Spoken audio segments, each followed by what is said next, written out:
Les doy la bienvenida a este nuevo video de la serie de antijuricidad, donde vamos a seguir considerando las causas de justificación en particular. En esta ocasión hablaremos del estado de necesidad justificante. Esta causa de justificación está prevista en nuestro Código Penal en el artículo 34, inciso tercero, que, establece que no son punibles quien causare un mal por evitar otro mayor inminente al que ha sido extraño. En esta norma lo que hay es, una descripción de sus elementos y, es necesario profundizarla, para lo cual acudiremos a la definición que del estado de necesidad justificante da Luis Jiménez de Azúa. Este autor señala que se trata de una situación de peligro actual o inminente de los intereses protegidos por el derecho. Y es un caso en el que no queda otro remedio que la violación de los intereses ajenos, que también están protegidos por el derecho, pero que son de inferior entidad. Aquí aparecen varios elementos, pero quiero detenerme en este último, la necesidad de que mi acción para estar justificada por estado de necesidad justificante tiene que provocar un mal menor que aquel que preserva. Esta es una diferencia clave que nos permite distinguir esta causa de justificación de la legítima defensa. Como vimos en el video anterior, en la legítima defensa, yo puedo proteger mi propiedad quitándole la vida a una persona, porque en ese caso no hay esto que existe en este caso como exigencia, que es la ponderación de intereses. Aquí el fundamento es la ponderación de intereses. La idea es que tiene que haber una proporcionalidad, que queda bien explicitada por Maurach, quien dice que la acción, para estar justificada por estado de necesidad justificante, necesita que el bien a salvar goce de valoración social considerablemente más importante que la de aquel que hay que sacrificar. Volviendo a la definición de Jiménez de Azúa, nos habla de una situación de peligro actual o inminente. Allí hay otro de los elementos. Esto, guarda ciertas características análogas a las que vimos respecto de la legítima defensa, pero hay una diferencia. Aquí el origen puede ser un animal, puede ser un fenómeno de la naturaleza, como un terremoto, una inundación, un tornado, o también puede ser una acción del hombre. En la legítima defensa tiene que ser una conducta humana, exclusivamente la que permita generar la legítima defensa. En cuanto a cómo definir esa actualidad o inminencia del peligro, tiene que ser ex post, esto es, está objetivado, el caso tiene que ser analizado y ver si efectivamente ese peligro era actual o inminente, e incluye, como en el caso de la legítima defensa, los peligros permanentes. En este caso, por ejemplo, el peligro de, derrumbe de una casa. Otro de los elementos a los que alude la definición de Jiménez de Azúa es que procede cuando no quede otro remedio que la violación de esos intereses ajenos. Esto implica la idea de necesidad, que también la exigimos en la legítima defensa. En este caso, la acción debe ser la única posible para el salvataje. En este caso, si se podía salvar de otro modo, como por ejemplo huir, la conducta no queda amparada por el estado de necesidad justificante. Y aquí vemos una diferencia con la legítima defensa, que no nos exigía huir y podíamos ejercer la legítima defensa sin necesidad de huir. El medio empleado debe ser el más benigno entre los posibles. Y en esto, es similar a lo que sucede con la legítima defensa. En este caso, antes de actuar, debo buscar toda la ayuda posible, que no es exigible en la legítima defensa, y allí hay una diferencia. Y marcando otra diferencia, en la legítima defensa lo que se busca es el prevalecimiento del derecho, y aquí eliminar peligros.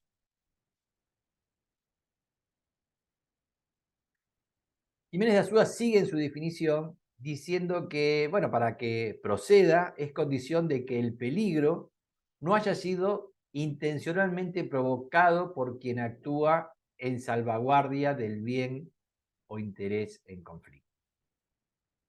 Y aquí aparece, bueno, dos cuestiones. Primero, que no haya sido provocado.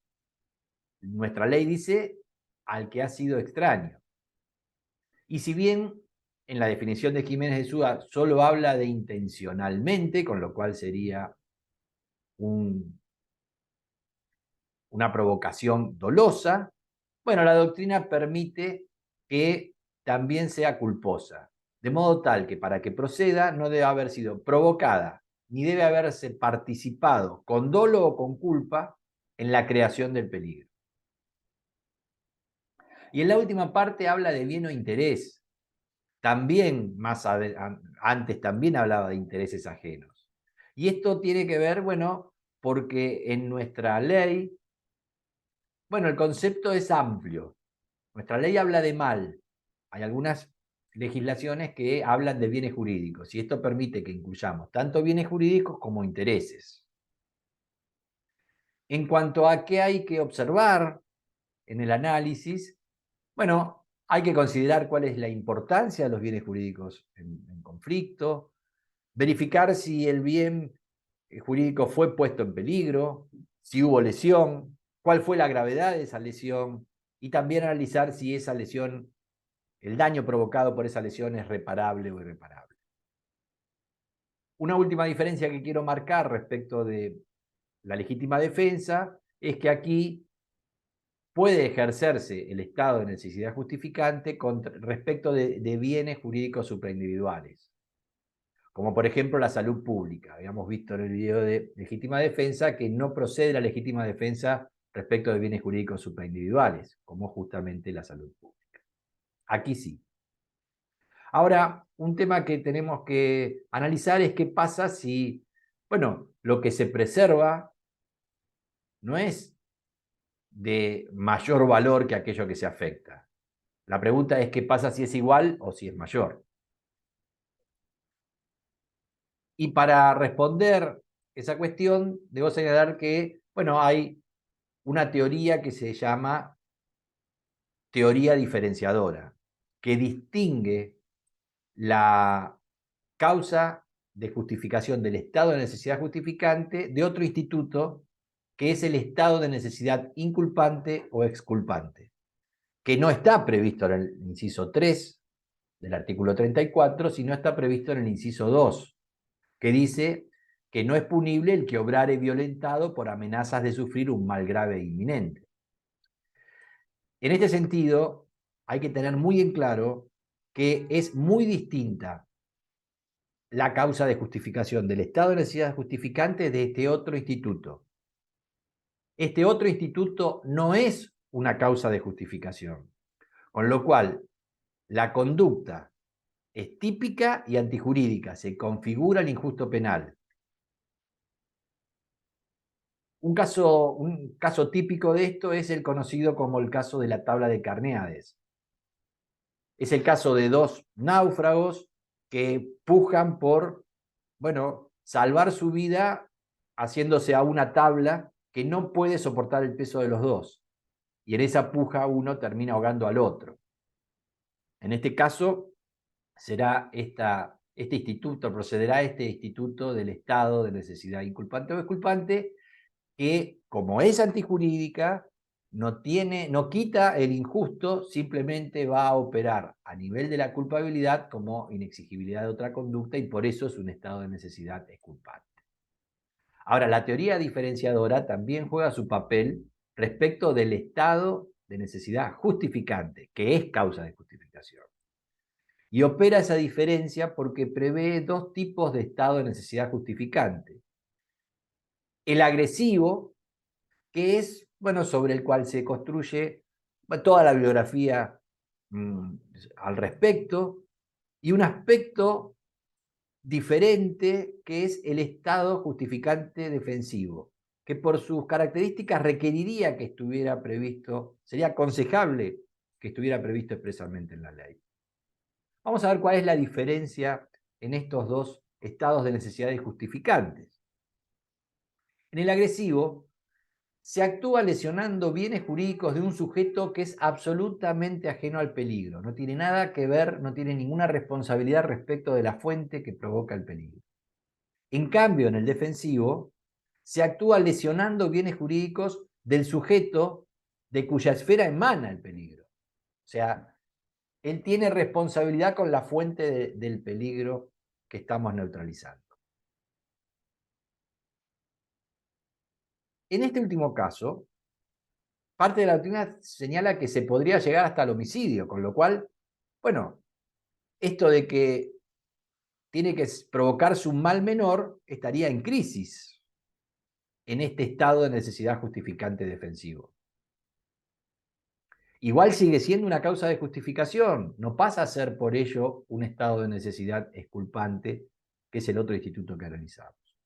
Vamos a profundizar el análisis de estos estados de necesidad justificante agresivo y defensivo. Nos vamos a centrar primero en el defensivo. Decíamos que es aquel donde se actúa lesionando bienes jurídicos del sujeto de cuya esfera emana el peligro. Bueno, para explicar esto vayamos a un ejemplo. Yo soy atacado por el perro de quien tiene dueño y mato al perro, por lo cual le provoco al dueño del perro un daño. Ese daño está justificado. Incluso Hitch señala que sencillamente el sujeto puede estar unido al objeto que trae el peligro, pero no ser quien domine esa fuente de peligro, no tenga vinculación real con esa fuente de peligro, simplemente está en ese momento en esa fuente de peligro.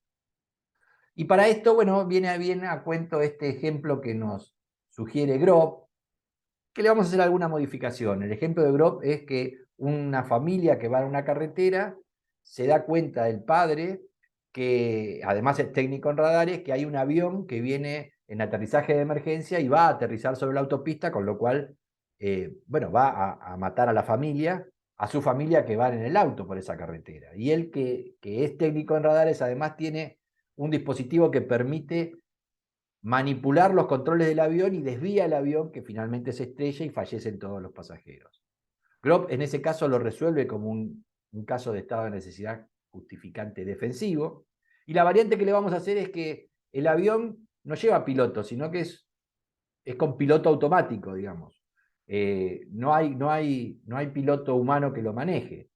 Y en ese caso, frente a esta misma situación, sería también un estado de necesidad justificante defensivo, pero donde fíjense que los muertos son los pasajeros, que en realidad simplemente están unidos al objeto, pero no son quienes tienen esa fuente de peligro, dominio sobre esa fuente de peligro. No están vinculados a esa fuente de peligro, simplemente están en el avión en ese momento. Si, como recién decía, en estos casos hasta parte de la doctrina admite el homicidio, bueno, lo que está en crisis aquí es esta idea de ponderación de intereses, ese principio de proporcionalidad parece no ser exigido. Y esto tiene que ver porque el estado de necesidad justificante defensivo guarda una relación muy estrecha con la legítima defensa, donde, como vimos en el video anterior, no rige esta idea de ponderación de intereses, esta idea de proporcionalidad. Sin embargo, está cerca de la legítima defensa, pero no son supuestos de legítima defensa. Y no lo son, por ejemplo, porque falta la acción de esa persona, no hay conducta humana. Bueno, en el caso del ejemplo del avión que estamos mencionando, estábamos diciendo que era un artefacto que se manejaba automáticamente. O, por ejemplo, porque la agresión dejó de ser actual, pero persiste el peligro, con lo cual no podemos aplicar legítima defensa. Respecto de el estado de necesidad justificante agresivo, que como dije es en general sobre el cual está construida toda la bibliografía que trata del tema, señalé que se actúa lesionando bienes jurídicos de un sujeto que es absolutamente ajeno al peligro, no tiene nada que ver con la fuente de peligro. Bueno, para explicarlo también con un ejemplo y siguiendo con la idea del ataque de un perro, por ejemplo, me ataca un perro callejero que no tiene dueño y para defenderme yo uso el bastón de un tercero y rompo ese bastón, con lo cual le provoco un daño al tercero. Si uno caracterizara el estado de necesidad justificante agresivo, Bueno, como en todo estado de necesidad, el sujeto necesitado tiene una facultad de salvaguarda. El tercero lesionado tiene el deber de tolerancia y de sacrificio. Esto es en base a este principio, el principio de solidaridad general intersubjetivo. Ni el tercero afectado, ni nadie puede impedir la conducta que está justificada. Y como estamos dentro del estado de necesidad justificante agresivo, la idea de la ponderación de intereses, la idea de proporcionalidad rige fuerte, y lo que se tiene que salvar es un bien jurídico o un interés de mayor valor. O sea que rige esta idea de ponderación de intereses. Las primeras tres características que mencioné se utilizan también para el estado de necesidad justificante defensivo. La única que no rige es esta última, porque como dije, bueno, en su cercanía con la legítima defensa, queda relativizada la exigencia de esa idea de proporcionalidad de ponderación de intereses. Estamos en condiciones de establecer un paralelismo entre legítima defensa y estado de necesidad. A la legítima defensa también se la llama defensa necesaria.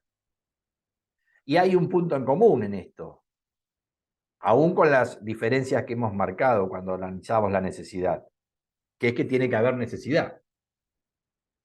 La legítima defensa es una conducta humana. En cambio, en el estado de necesidad puede proceder del hombre el peligro, pero también de un animal o de fuerzas de la naturaleza.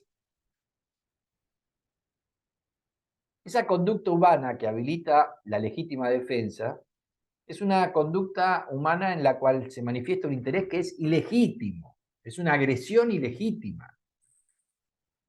Por ejemplo, me quieren robar y entra en conflicto con un bien jurídico protegido, como es mi derecho de propiedad. En cambio, en el estado de necesidad, el conflicto se da entre dos bienes jurídicos o intereses que están protegidos por la ley. Por ejemplo, un hurto famélico. Obviamente afecta a la propiedad, pero el sujeto que comete ese hurto famélico por necesidad de alimentarse, bueno, está protegiendo su derecho a, bueno, a alimentarse, que es obviamente de mayor valor que este derecho de propiedad de la cosa hurtada. Ahora, von List, por ejemplo, dice que la legítima defensa se dirige a defender o restablecer el derecho frente a la injusticia. En cambio, en el estado de necesidad, simplemente lo que se pretende es salvaguardar un derecho a costa del de otro, pero tiene que hacerse con ponderación de intereses. O sea, tengo que sacrificar un bien o un interés de menor valor. En cambio, en la legítima defensa puede ser de igual o inferior o superior valor. En cuanto a esta distinción, Francesco Carrara decía que en la legítima defensa se reacciona y en el estado de necesidad hay una acción. Esto tiene que ver con que la legítima defensa supone una agresión ilegítima. Finalmente, con esto de, bueno, el tema de la proporcionalidad y la ponderación de intereses, como vimos, en la legítima defensa no es necesario que se salve un bien jurídico de mayor valor que el que se perjudica.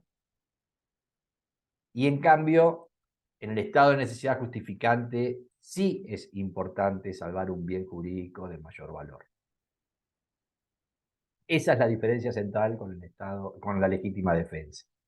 Claro que como recién vimos, en el estado de necesidad justificante defensivo, eso se relativiza. Y la realidad es que también, como vimos en el video de legítima defensa, bueno, también se relativiza en la legítima defensa porque, por ejemplo, la vida como valor limita el ejercicio de la legítima defensa. Yo no puedo matar a alguien que, bueno, está cometiendo una infracción al mi derecho de propiedad ínfima, como, por ejemplo, robar o hurtar las manzanas de mi árbol. Y vamos a ver que también para el estado de necesidad existen límites. Vamos a poner este ejemplo. Un médico le quita un riñón a un paciente que está hospitalizado, pero que no está en una situación grave, y se lo quita sin consentimiento para darle el riñón a otro médico para que pueda hacerle un trasplante a quien está en una situación crítica y necesita para salvar su vida ese trasplante. Si uno lo mirara en base a ponderación de intereses, bueno, acá hay una lesión que provoca este médico y, bueno, salva algo de mayor valor, que es la vida de la otra persona que estaba en una situación crítica. Desde esta perspectiva, uno podría decir que en estos casos ese proceder estaría amparado por la causa de justificación del estado de necesidad justificante. Sin embargo, no es admisible. Como bien señala Dona, el límite lo pone la autonomía ética de la persona. Con la lógica kantiana, no se puede utilizar al hombre para los fines de terceros. El ejemplo que recién mencionábamos, bueno, es similar a este otro que podemos poner.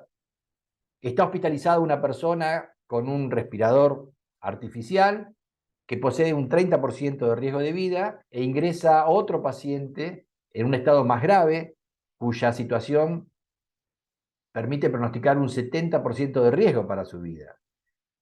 Bueno, si el médico le retirara el respirador a esta persona para dársela a la otra y esta persona terminara falleciendo, bueno, no estaría justificado su accionar.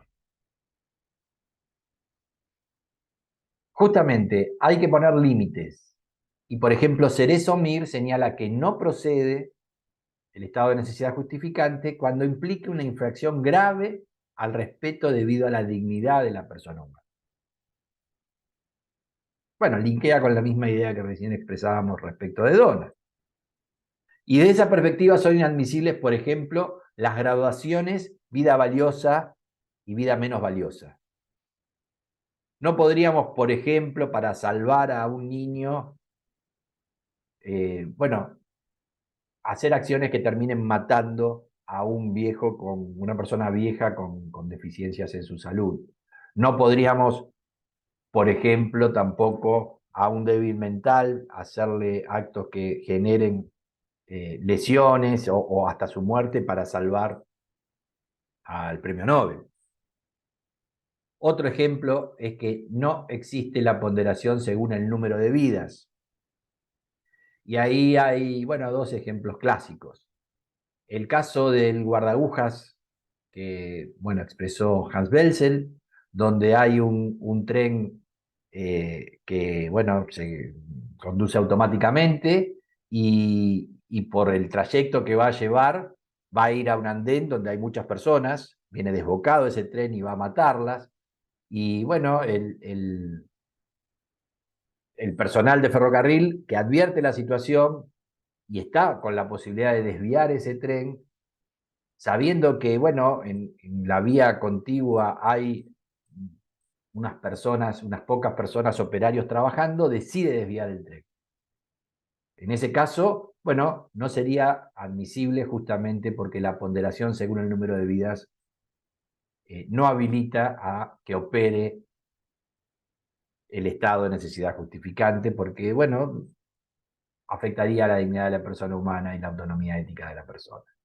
El otro ejemplo clásico es el caso Mignonette, que, bueno, se trata de, bueno, en alta mar, están en un estado de necesidad porque están con una hambruna muy fuerte los marineros y la tripulación, y hay un marinero que está en un estado muy grave de salud, muriendo, y deciden darle muerte para poder comerlo.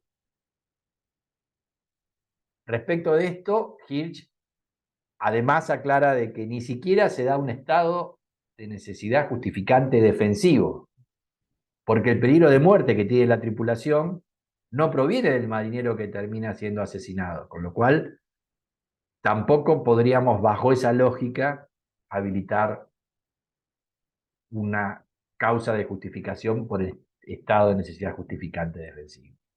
Consecuentemente, en estos casos, la conducta no está justificada y es antijurídica. En todo caso, lo que habrá que analizar será si, bueno, en el otro nivel de análisis, el de la culpabilidad, va a verificarse un estado de necesidad exculpante, la institución que recién analizamos en este video. Ahora, podemos verificar que existen otros límites, aparte del que tiene que ver con la dignidad de la persona y la autonomía ética del hombre. Por ejemplo, ese límite lo dan los casos en los cuales la persona que pretende ampararse en la causa de justificación ha asumido obligaciones especiales. Así, por ejemplo, no puede oponer la causa de justificación de estado de necesidad justificante quienes estén en la situación que, si bien permite invocarla, asumieron una obligación para soportar el peligro. Por ejemplo, no podría ampararse como estado de necesidad justificante un médico que se niega a atender a un paciente por miedo al contagio. Lo mismo, bueno, situaciones de bomberos o de, bueno, guardavidas. Esto va operativo tanto que la función que prestan sea una función pública o una función privada. Y ahí podemos sumar el caso del guía de montaña, que ante una situación de peligro está obligado a actuar por posición de garante.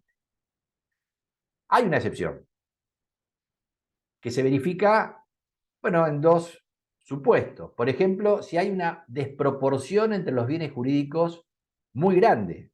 Por ejemplo, al bombero le pretenden hacer que actúe para salvar a un gato en una situación, bueno, en un incendio. O cuando el sacrificio sería totalmente inútil. Cuando, bueno, la magnitud del siniestro es tan grande que aun cuando actuara, no iba a poder salvar a esa persona.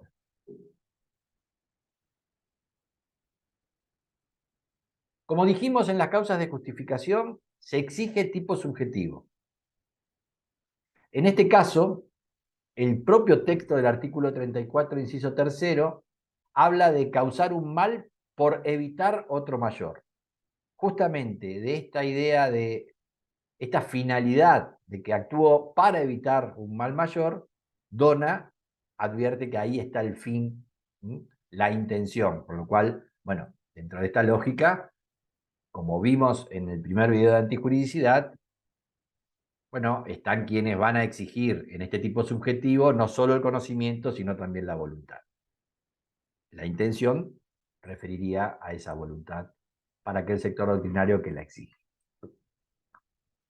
Para terminar, debo decir que Esteban Righi incluye dentro del estado de necesidad justificante los supuestos de colisión de deberes, sean estos supuestos de colisión de acción u omisión. El caso sería que, bueno, a una misma persona le estamos exigiendo comportamientos contradictorios y excluyentes. Y bueno, no puede cumplir con los dos simultáneamente. Y cuando opta por cumplir con uno, supone la infracción del otro. Una ambulancia llega con dos pacientes en estado muy grave los dos y hay un solo médico y no puede salvar a los dos. Entonces opta por salvar a uno y muere el otro. Ese es un caso de colisión de deberes. Para Righi, como digo, es un supuesto de estado de necesidad justificante. En cambio, por ejemplo, para Bacigalupo, la situación se distingue. El estado de necesidad justificante opera por colisión de bienes o de intereses. Y eso lo prevé el 34, inciso 3 que venimos analizando en este video. En cambio, cuando hay colisión de deberes, son los casos que están previstos en otros incisos, el 34, inciso cuarto y quinto, que son los casos de ejercicio de un cargo, cumplimiento de un deber y ejercicio de un derecho, y también obediencia debida. Bueno, vamos a ver esos dos incisos en el próximo video. Y ahí también analizaremos esta visión opuesta de si esos supuestos de colisión de deberes son o no estado de necesidad justificado. Los espero en ese video. Muchas gracias.